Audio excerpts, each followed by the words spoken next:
so the following evening, I brought Jim home to dinner. I had known Jim slightly in high school. In high school, Jim was a hero. He was a star in basketball, captain of the debating club, president of the senior class and glee club, and he sang the male lead in the annual night operas. 6 years after he left high school, he was holding a job that wasn't much better than mine. He was the only one at the warehouse with whom I was on friendly terms. I was valuable to him as someone who could remember his former glory, who had seen him win basketball games and the silver cup at debating. He knew of my secret practice of retiring to a cabinet of the washroom to work on poems of business to slack at the warehouse. He called me Shakespeare, and while the other boys regarded me with suspicious hostility, Jim took a humorous attitude towards me. I had known Jim and Laura knew each other at Solden, and I had heard Laura speak admiringly of his voice. If Jim did remember Laura, it was not as my sister, for when I asked him to dinner, he grinned and said, "You know, Shakespeare, I never thought of you as having faults." He was about to discover that I did. Why are you trembling? Mother, you made me so nervous. How have I made you nervous? By all this fuss, you make it seem so important. Oh, Laura, I don't understand you. You couldn't be satisfied with just staying at home, and yet whenever I try to arrange something for you, you seem to resist it. Now look at yourself. No, wait, just one moment. I have an idea. What is it now? Mother, what are you doing? They call them gay deceivers. To be painfully honest, your chest is flat. Make it seem like we were setting a trap. All girls are trapped, a pretty trap, and men expect them to be. Now look at yourself, young lady. This is the prettiest you'll ever be. I've got to fix myself now. You'll be surprised by your mother's appearance.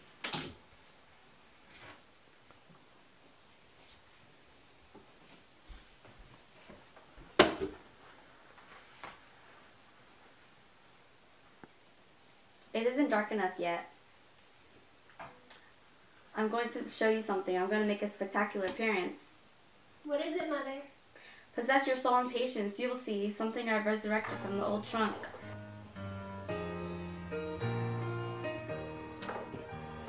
Laura! Now look at your mother. This is the dress I wore for the cotillion, won the cakewalk twice at Sunset Hill, wore one spring to the governor's ball in Jackson. Invitations poured in, parties all over the Delta. Stay in bed, said Mother. You have a fever, but I just wouldn't. I took quinine but kept going. That was the spring I had the craze for jonquils. Jonquils became my absolute obsession. Mother said, "Honey, there's no more room for jonquils," and I still brought them home. No vases to hold them in? All right, I'll hold the jonquils myself. And then I met your father. Malaria fever and jonquils. And then this boy. I hope they get here before the rain starts. I gave your brother a little extra change so he and Mr. O'Connor could take the service car home. What did you say his name was? O'Connor? What's his first name? I don't remember. Oh, yes I do. It was Jim. Are you sure his name is Jim O'Connor? Yes, why? Is he the one that Tom used to know in high school? He didn't say. I think he just met him at the warehouse. There is a Jim O'Connor we both knew in high school. If that's the one he's bringing to dinner, you'll have to excuse me. I won't come to the table. What sort of nonsense is this? You asked me once if I've ever liked a boy. Don't you remember I showed you this boy's picture? You mean that boy in the yearbook? Yes, that boy. Laura, were you in love with that boy? I don't know, Mother. All I know is I couldn't sit at the table if it was him. I don't intend to humor your silliness, Laura. I had too much from you and your brother both. So just sit down and try to compose yourself until they come. Tom has forgotten his keys, so you'll have to let them in when they arrive. Mother, you answer it. Please don't make me do it. I got to fix the dressing for the salmon. Fuss, silliness. Over a gentleman caller.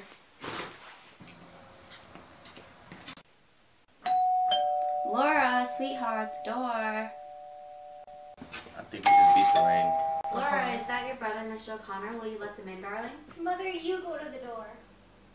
Please, please. What is the matter with you, you silly thing? I told you I wasn't going to humor your silliness, Laura. Why have you chosen this moment to lose your mind? Please, please, please, you go. You'll have to go to the door because I can't. I can't either. Why? I'm sick. I'm sick too of your nonsense. Why can't you and your brother be normal people? Fantastic whims and behavior. Can you give me one reason? Coming! Just 1 second why you shouldn't open the door? Now you answer it, Laura.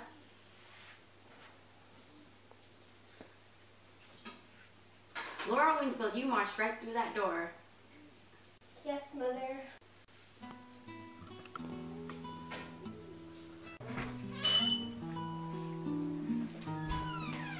Laura, this is Jim. Jim, this is my sister Laura. I didn't know Shakespeare had a sister. How do you do? I'm okay. Your hand's cold, Laura. Yes, well, I've been playing the Victrola. You must have been playing classical music. You ought to play a little hot swing music to warm you up. Excuse me, I haven't finished playing the Victrola.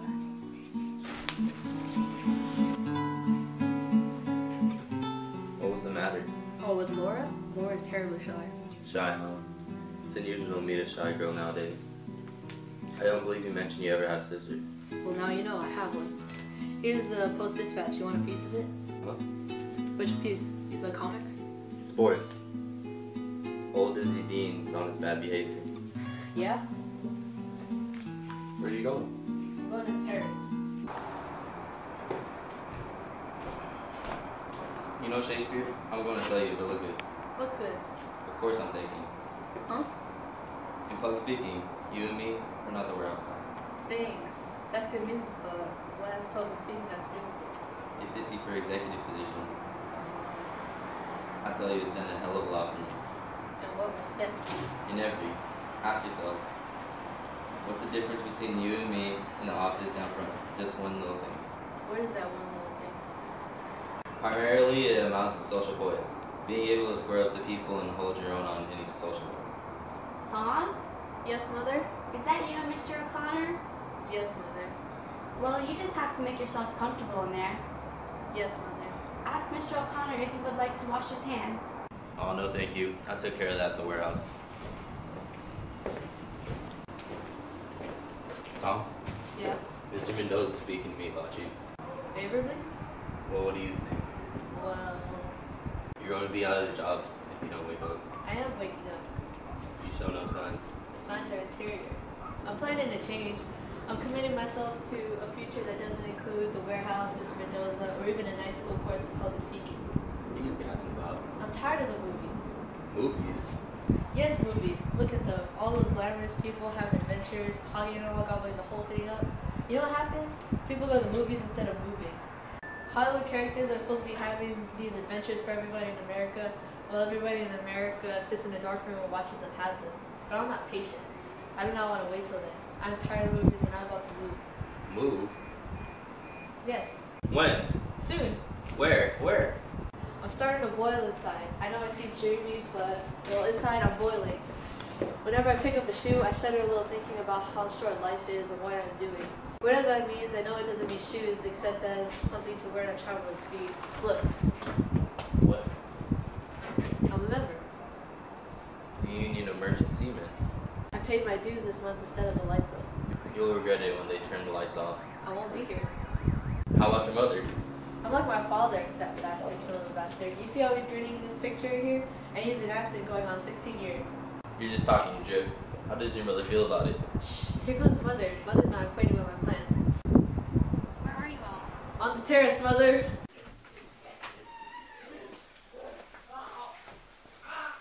Well, well, well, so this is Mr. O'Connor. Introductions are entirely unnecessary. I've heard so much about you from my boy. Finally, I said to him, Tom, good gracious, I'd like to meet this young man at the warehouse instead of just hearing him sing your prayers so much. I don't know why my son is so standoffish. That's not Southern behavior. Let's sit down. Tom, I think we could stand a little air in here. Leave the door open. Light clothes and light food are what warm weather calls for. It's come so quick this year that I wasn't prepared. All of a sudden, heavens, already summer. I ran to the trunk and pulled out this dress, terribly old, historical almost, but it feels so good and cool, you know? Mother, Yes, honey? how about supper? Honey, you go ask sister if supper's ready. You know sister's in full charge of supper. Tell her that you're hungry and you boys are waiting for it. You met Laura? She? She let you in? Oh, good. You've met already. It's rare for a girl as sweet and pretty as Laura to be domestic. But Laura is, thank heavens, not only pretty but also domestic. I'm not at all. Well, in the South we had so many servants. Gone, gone, gone. But man proposes and woman accepts the proposal. Vary that old saying a little bit. I I married no planter. I married a man who worked for the telephone company. That gallantly smiling gentleman over there. A telephone man who fell in love with long distance. Now he travels and I don't even know where. But what am I going on about my tribulations? Tell me yours. I hope you don't have any. Tom? Yes, Mother. Is supper ready? It looks to me like supper's on the table. Oh, let me look. Oh, lovely, but where's sister? Laura's not feeling well and she says that she thinks she'd better not come to the table. What? Nonsense. Laura, Yes, Mother? we won't be seated until you come to the table. Come in, Mr. O'Connor. Sit over there.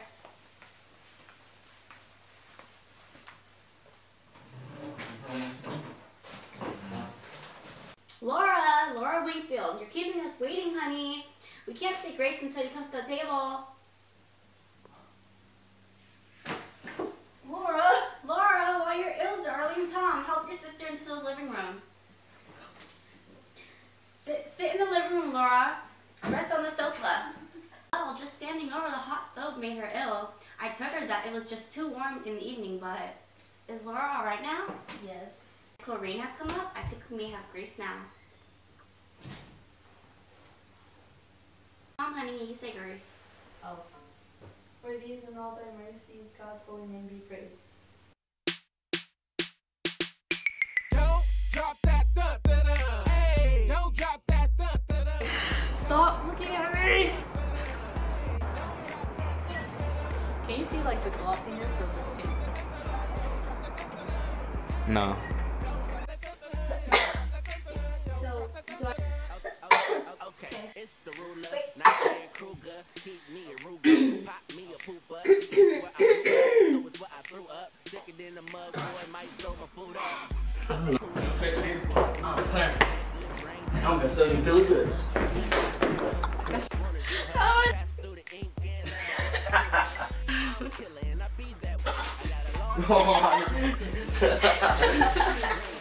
No, I need one more paragraph. Now she geek like me. I said we jerking and we stomping, but can't catch the beat. We can't catch the beat, but I'm feeling my dance. I had one thing left and it fell in my hand. Fuck, that's not the line. Desi! Oh my god. Fucking Desi! Can you not? I didn't Oh my god! Oh my god. Kitty, stop! Fuck. Fucking shit, you distracted me. It's okay, my shadow was in anyway. You look like Shakespeare's sister. Ready? Wait, I'm smiling now because you got me smiling. I'm okay. Your hands go, Laura. I'm okay. Your hands go, Laura. Yes, well, I've been playing the picture on that. You had it!